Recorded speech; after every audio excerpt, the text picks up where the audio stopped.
What is first aid? Hello, this is Dr. R.S. Prasad. I am going to discuss about the first aid. First of all, we will understand what is first aid. First aid is the immediate temporary care given to the person who has been suddenly injured or become ill before reaching to the doctors or before going to the hospital. That means कि प्राथमिक चिकित्सा वो help है, वो care है जो कि हम लोग इमीडिएट पेशेंट को इंजर्डी होने पर प्रोवाइड करते हैं बिफोर हॉस्पिटल पहुंचने से पहले, डॉक्टर को दिखाने से पहले। तो हम लोग समझ गए कि फ़र्स्ट एड क्या है। अब ये जो फर्स्ट एड है, तो फर्स्ट एड का गोल क्या है? कोई भी वर्क होता है उसका एक गोल होता है, उसी तरह फर्स्ट एड का भी एक गोल है जिसको हम लोग समझेंगे निमोनिक से याद करके, DRSABCD। अब हम लोग एक एक चीज़ को इसको एलोबरेट करेंगे। DRSABCD, डी से होता है डेंजर। दैट मीन्स कि जो पर्सन इंजर्ड है उसको डेंजर प्लेस से हमको रिमूव करना है।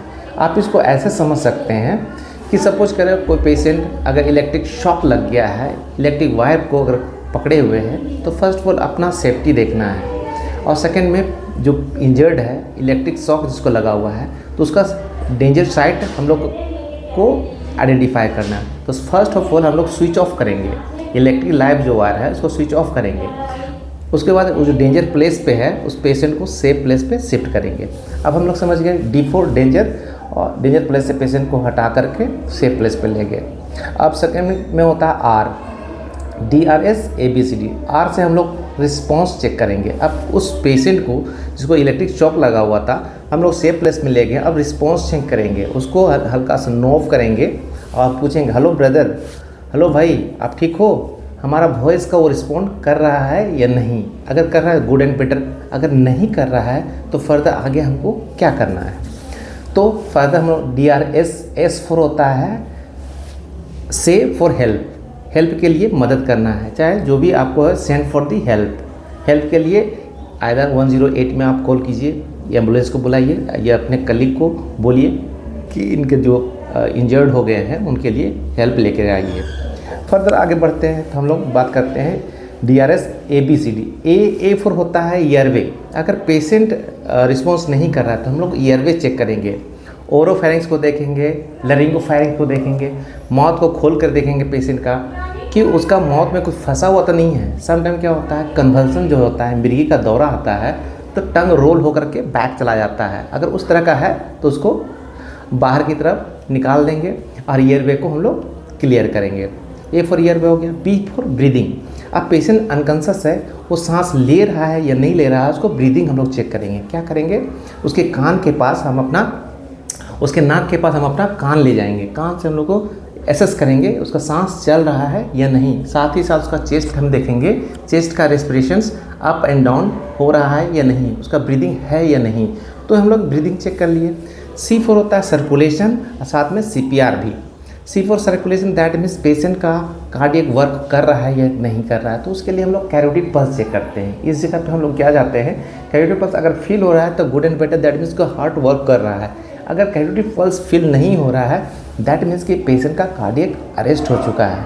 उस कंडीशन में हम लोग उसको इमीडिएट CPR प्रोवाइड करते हैं। CPR that means cardio pulmonary resuscitation, उसको CPR देते हैं। CPR पे हम लोग एक अलग से टॉपिक बनाएंगे, उसको अलग से हम लोग डिस्कस करेंगे।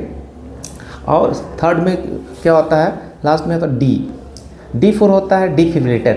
अगर पेशेंट का कार्डियक अरेस्ट हो गया, हम लोग CPR स्टार्ट कर चुके हैं, अगर आपके पास डिफिब्रिलेटर मशीन है तो क्या कहते हैं, उसमें 2 पैड होता है। एक पैड राइट साइड में लगाते हैं स्टेर्नम के राइट साइड में, और एक होता है मिड एक्सिलरी लाइन में, एक्सिलरी लाइन में हम लोग पैड को चिपकाते हैं और डिफिब्रिलेटर मशीन को ऑन कर देते हैं।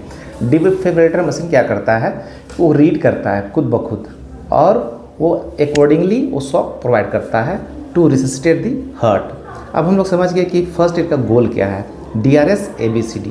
अब हम लोग जानेंगे आगे कि फर्स्ट एड कहाँ पर, फर्स्ट एड जो किट होता है, फर्स्ट एड जो बॉक्स होता है, उसमें क्या क्या चीज़ होना चाहिए और कहाँ अवेलेबल होना चाहिए।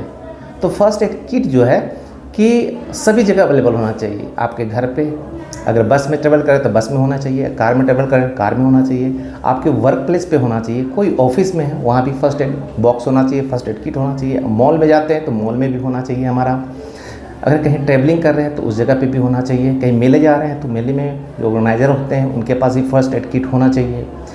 कहने का मतलब कहीं भी कुछ डेंजर होता है, कुछ इंजरी होता है तो उसको फर्स्ट एड हम लोग प्रोवाइड कर सकें। अब हम लोग डिस्कस करेंगे कि फर्स्ट एड जो एक किट है, फर्स्ट एड जो बॉक्स है उसमें क्या क्या चीज़ होनी चाहिए, जो कि हम लोग किसी भी डिजास्टर के समय में, किसी भी इंजरी के समय में, किसी को भी सडन वन सेट अचानक इलनेस हो गया है, बेहोश हो गया है, फैंड खा गया है, ठीक है, तो उसको हम लोग क्या प्रोवाइड कर सकते हैं, किसी रोड एक्सीडेंट हो गया है, कुछ भी इस तरह का हो गया है तो हम लोग किस तरह से प्रोवाइड करेंगे। तो फर्स्ट एड किट में क्या क्या होना चाहिए उसकी भी जानकारी होनी चाहिए। फर्स्ट एड किट में आपका जितना भी एडहेसिव बैंडेज हो गया, ग्लव्स होना चाहिए, स्टेराइल गॉज पीस होना चाहिए, पोविडीन आयोडीन होना चाहिए, स्प्रीट होना चाहिए, आपका सेवलेन होना चाहिए, कॉटन बॉल होना चाहिए, स्वाब होना चाहिए, एंटीबायोटिक ऑइंटमेंट होनी चाहिए, पेन किलर होना चाहिए, एंटीहिस्टामिनिक टैबलेट्स होनी चाहिए, डिस्पोजेबल ग्लव्स होना चाहिए, कोल्ड आइस पैक होना चाहिए, क्रैप बैंडेज होना चाहिए, नीडल होना चाहिए, थ्रेड्स होना चाहिए और साथ में ORS सोल्यूशन होनी चाहिए, आपको नॉर्मल सलाइन का बोतल होनी चाहिए वहाँ पास। तो इन सारी चीज़ें अवेलेबल होनी चाहिए। एक जो हमारा किट आता है फर्स्ट एड किट, अगर उसमें अगर डिफिलेटर मशीन हो गुड एंड बेटर, बहुत अच्छा है, साथ में अगर एम्बू बैग भी हो तो बहुत अच्छी बात है, ठीक है। तो ये सारी चीज़ फर्स्ट एड किट में अवेलेबल होनी चाहिए। अब आगे बात करते हैं कि फर्स्ट एड किट का कहाँ कहाँ यूज़ हो सकता है। तो फर्स्ट एड का किट का there is so many a long list where we can use the first aid kit का हम लोग यूज़ करते हैं। किसी को कट इंजरी हो गया, लेसरेटेड वुंड हो गया, डॉग बाइट हो गया, किसी को बर्न इंजरी हो गया है, किसी को पॉइजनिंग कोई पॉइजन इंजेक्शन कर लिया है, चाहे होमिसाइडल हो चाहे सुसाइडल हो, किसी को ड्रॉनिंग हो गया, अगर बच्चा डूब रहा है, पानी में डूब के आया हुआ है तो उसको किस तरह से फर्स्ट एड हम लोग प्रोवाइड करेंगे। किसी को इलेक्ट्रिक शॉक लग गया है तो फर्स्ट एड क्या प्रोवाइड करेंगे। डॉग बाइट हो गया, किसी को सडन कार्डियक अरेस्ट हो गया है तो क्या प्रोवाइड करेंगे हम लोग। रोड ट्रैफिक एक्सीडेंट हो गया है, किसी को फ्रैक्चर अगर हो गया है उस केस में हम लोग क्या प्रोवाइड करेंगे फर्स्ट एड। तो इसके बारे में हम लोग अलग से एक वीडियो बनाएंगे एक एक करके और उसमें डिटेल से एलैबोरेट करके हम लोग उसमें बात करेंगे। Thank you so much.